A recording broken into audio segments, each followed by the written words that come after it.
Bill, let me tell you something of my theological history. As a youngster, I genuinely believed that there was a God. I went into science, brain science, and learned a lot that maybe made things a little confusing. But then I had a period where I absolutely firmly and deeply believed in God, and then spent several decades doing other things, always having a lingering wondering about things. And now, as I begin to sort of reflect on life, I'm not that old, but as I do, I really want to ask the question, how should we begin to think about God's existence? What are some of the ways we should begin, rather than the arbitrary ways I've done it in the past? Yeah, that's a good question. I've got small children, a daughter that's 8 and a son who's 6, and for a while there I was memorizing things from the Westminster Catechism with them. And one was, what is God? And I think it starts something like, God is a spirit, infinite, eternal, and just lists a whole bunch of attributes. And I think we went for about 6 months without looking at it, and then when they came back to it, I said, well, give me this, because I used to know it just by memory. Couldn't remember a thing. And I think, all these attributes, all these things that we think about in abstraction about what God must be like, I don't think it really means a whole lot. I think what makes the difference for people, I think, is religious experience, but the sense of God's activity in a person's life. And I think that's really what was the difference maker for me. I was raised in a nominally Catholic home.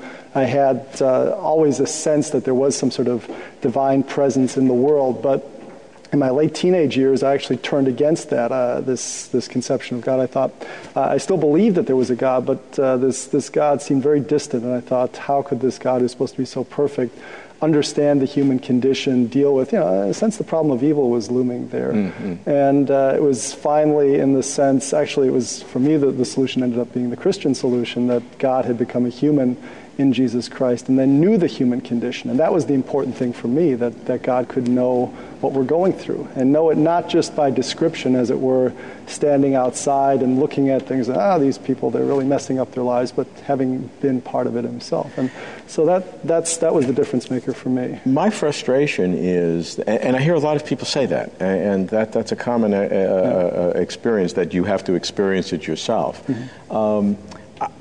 I fundamentally don't trust that in myself. Mm-hmm. It's not that I want verification, but I would believe that if the world were created by a God, that there either is evidence or no evidence, or things that I can know to make that. Because if I feel something, because I want to believe in God, I'm not on the. I really do. Yeah. I really do, and because I do, I'm fundamentally distrustful of my own sense.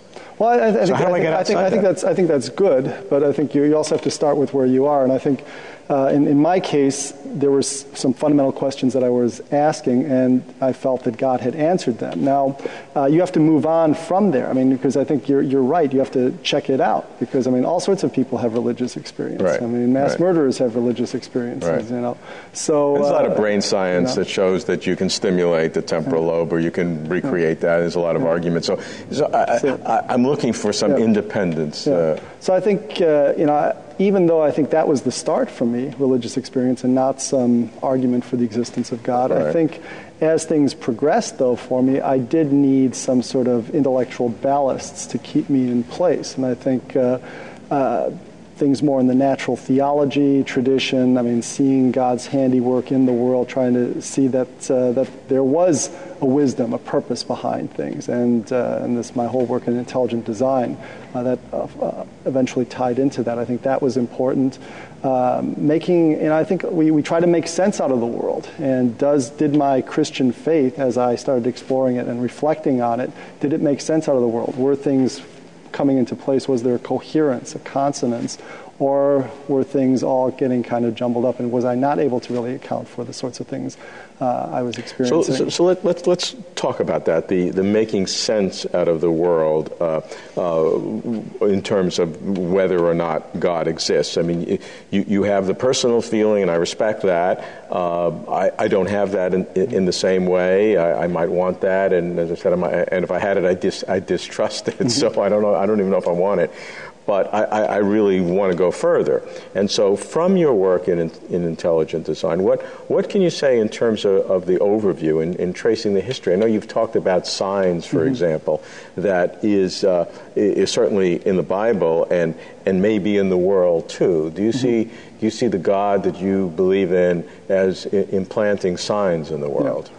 Well, I think for me, that is very important, that this God make a difference. I mean, it's a quote that's attributed to C.S. Peirce is, for a difference to be a difference, it has to make a difference, and if you're just, I mean, God can just be a word. So, in what sense does this belief in God make a difference? And seeing that there are signs of God's handiwork in the world, both in our personal lives, that God is guiding us, and then I think in the world more generally. I think that has been important, very important, I think, in me making sense out of my faith. And so, particularly with intelligent design, I mean, the whole thing is finding, if you will, signs of intelligence in the natural world, in cosmology, and also in biology. And so a lot of my work is focused especially on the biological side, trying to see if there's any sign of intelligence there.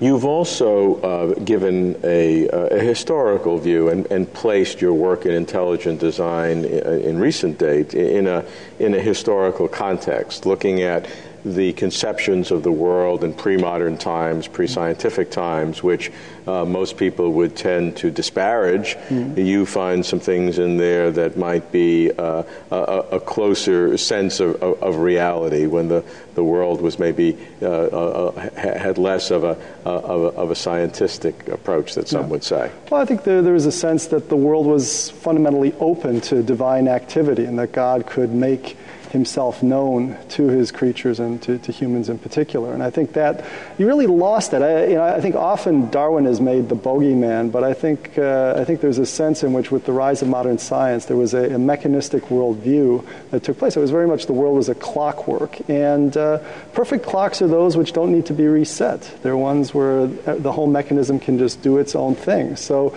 very quickly that view pushes you to a deism, and maybe not even that, because you have a world where clocks just can make themselves. Yeah, deism, where God wound it up and just went off someplace, had nothing to do with it, but set it up. And as I said, the next step after that, there was some necessity to that process, and if there was a necessity, you don't need anyone to start it off if it's necessary.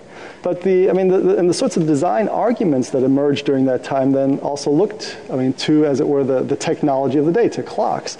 Now, it's interesting, if you look at older design arguments, they used different, if you will, technologies. And ones that I find much more congenial are those of some of the church fathers, where they may look to a musical instrument. And unlike a clock, which ideally would never need to be set, a musical instrument is designed. You can see it. There's an aesthetic dimension to it, but also it properly has to be played, and played by a master musician. So there's a sense in which the metaphor of the musical instrument allows for an interaction of God in the world, which you don't really have with the clockwork mechanism.